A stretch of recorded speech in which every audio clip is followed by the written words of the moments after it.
आज जो हमारी जो पिटिशन थी उस पे कोर्ट का व्यू ये था कि हमें हाई कोर्ट में जाना चाहिए क्लबिंग के लिए। और मेन जो जिस ग्राउंड के ऊपर अपोज किया गया और जिसकी वजह से ट्रांसफ़र नहीं हो पाई है आज हमारी जो एफआईआर हम चाहते थे कि तमिलनाडु से बिहार ट्रांसफ़र हो जाए, उसके ऊपर कोर्ट का व्यू यही था कि प्राइमा फसाई प्रथम दृष्टया व्यू यही था कि क्योंकि शायद इसमें कंटेंट जो है वो अलग अलग टाइम पे पोस्ट किया गया, तो उस वजह से उन लोगों ने इसको ट्रांसफ़र करने के लिए मना कर दिया है। जहाँ तक बात क्लबिंग की है तो वो क्लबिंग ऑप्शन अभी भी हमारे सामने खुला हुआ है।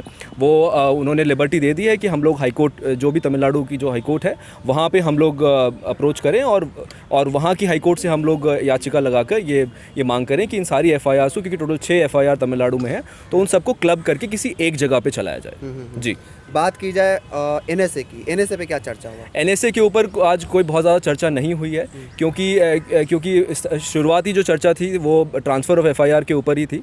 और क्योंकि जब ट्रांसफ़र नहीं हुई तो एनएसए जो है वो एज इट इज़ है, और एनएसए को भी चैलेंज करने के लिए जो हमारे पास जो अपॉर्चुनिटी है वो अपॉर्चुनिटी, वो विंडो हमारे पास खुली हुई है और हम उसको हाई कोर्ट में चैलेंज कर सकते हैं। मनीष कश्यप का केस का क्या होगा? आप वो कहाँ जाएंगे? उनका केस कहाँ जाएगा? कौन से कोर्ट में जाएगा? वो अभी डिपेंड करेगा, क्योंकि अभी तक तो आज तक की डेट के ऊपर स्टे था।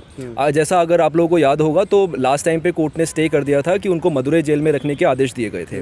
तो अभी क्योंकि वो डिसमिस होने की वजह से वो स्टे भी हट गया है, तो अभी जो अथॉरिटीज़ हैं दे आर फ्री।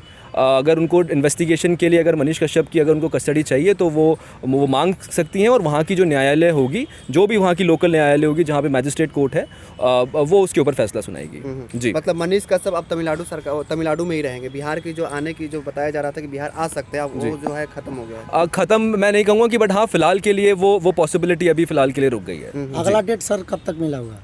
आज अभी कोई डेट नहीं है। यहाँ का जो आज मैटर था वो फाइनल हो चुका है और ट्रांसफ़र करने के लिए सुप्रीम कोर्ट ने मना कर दिया है। अच्छा, सुप्रीम कोर्ट ने खारिज किया है मनीष कश्यप के केस को। ये तो पहले दिन भी हो सकता था, जब पहले दिन वो जब खटखटाए थे सुप्रीम कोर्ट का दरवाजा। जी, लेकिन आप लोग सब लोग समझते हैं कि कोर्ट का प्रोसीजर इस तरीके से नहीं चलता है। कोर्ट का एक प्रोसीजर है, कुछ फॉर्मेलिटीज़ होती हैं, दोनों पार्टीज़ को सुने बिना कोर्ट कुछ डिसाइड नहीं करता है। तो ये जितना जो प्रोसीडिंग्स चली हैं उसमें कभी डेट लग गई या कभी मैटर हमारा रीच नहीं कर पाया, उस वजह से थोड़ा मैटर लंबा खिंच गया। और कोर्ट ने लास्ट टाइम पे भी पार्टीज़ को अपने साइड रखने के लिए, अपना रिप्लाई फाइल करने के लिए टाइम दिया था, तो उस वजह से ये ऐसा फर्स्ट डेट पे नहीं हुआ। अच्छा, आज जो फैसला आया, इस फैसले से मनीष कश्यप का कितना मुसीबत बढ़ते नजर आ रहा है? देखिए, मुसीबत बढ़ना तो मैं नहीं कहूँगा, बट हाँ उनके लिए उनको परेशानी ये ज़रूर होगी, क्योंकि अभी हमारे पास हाई कोर्ट का रास्ता अभी भी हमारे पास खुला हुआ है।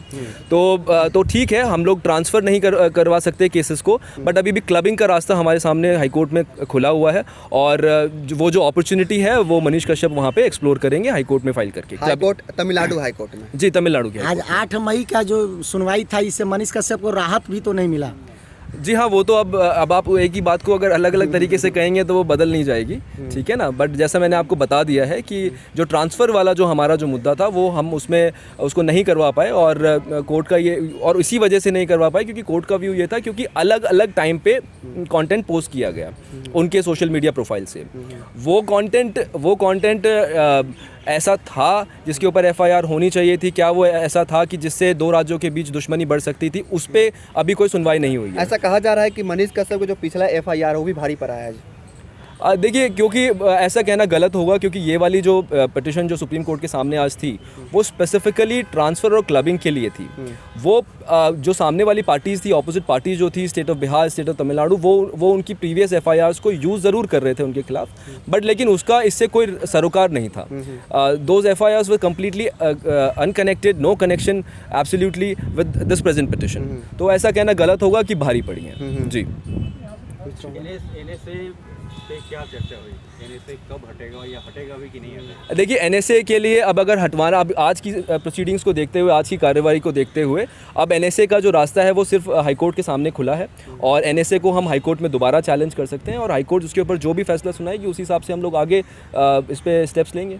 कहा जा रहा था कि आज पूरी उम्मीद जताई जा रही थी। जी, उम्मीद हमें भी थी, बट लेकिन आज जिस तरह की कार्रवाई हुई कोर्ट के सामने, तो उस वजह से हमारे पक्ष में फैसला नहीं आया। क्या कुछ कहा कपिल सिब्बल साहब ने ये हमारा जो एक ही इसमें to cut the long story short, इसमें एक ही पॉइंट है जिसके ऊपर जो उन लोगों ने भी स्टार्टिंग से रेज़ किया और जिस वजह से ट्रांसफ़र बिहार तमिलनाडु से बिहार हमारी एफआईआर्स नहीं हो पाई, वो यही था कि अलग अलग टाइम पे अलग अलग कंटेंट पोस्ट किया गया। सर कंटेंट तो और भी चैनल ने पोस्ट किया था, इस बात पे कोई चर्चा नहीं हुई? इस बारे में चर्चा हुई, बट लेकिन क्योंकि सारा अभी जो सुप्रीम कोर्ट जो सुन रही थी पिटिशन, वो खाली मनीष कश्यप के मामले को लेकर सुन रही थी कि मनीष कश्यप के सोशल मीडिया प्लेटफॉर्म से क्या क्या कंटेंट पोस्ट किया गया है। तो जो चीज़ जिसके ऊपर नहीं मैटर जो मैं इनको बता रहा था वो यही है कि क्योंकि अलग अलग टाइम पे अलग अलग कंटेंट पोस्ट किया गया, उस वजह से कोर्ट ने इसमें इंटरफेयर करने से अभी इस स्टेज पे मना कर दिया है और हाई कोर्ट के सामने अभी हमारा रास्ता खुला है, तो हाई कोर्ट के सामने हम लोग वो सारी चीज़ें उठाएंगे। अगली स्ट्रेटजी क्या है आपकी, कब तक हाई कोर्ट जा रहे हैं? अगली स्ट्रैटेजी यही है कि अभी हम लोग बात करेंगे, क्लाइंट से डिस्कस करेंगे और जितना जल्दी से जल्दी हो सकता है इसमें हाई कोर्ट में इसको लेके जाएंगे। मतलब फिलहाल अभी कोई राहत की उम्मीद नहीं की जा सकती? देखिए वो अभी डिपेंड करेगा कि आगे अभी किस तरीके से कब पिटिशन हाई कोर्ट में फाइल होती क्या है। कहना चाहेंगे उनके चाहने वाले को, मीडिया के जो इंतजार कर रहे हैं, इंतजार कर रहे हैं बिहार बहुत के लोग। लोग। उनका इंतज़ार थोड़ा और बढ़ गया है, मैं यही कह सकता हूँ। इस स्टेज पे मैं अभी यही कह सकता हूँ।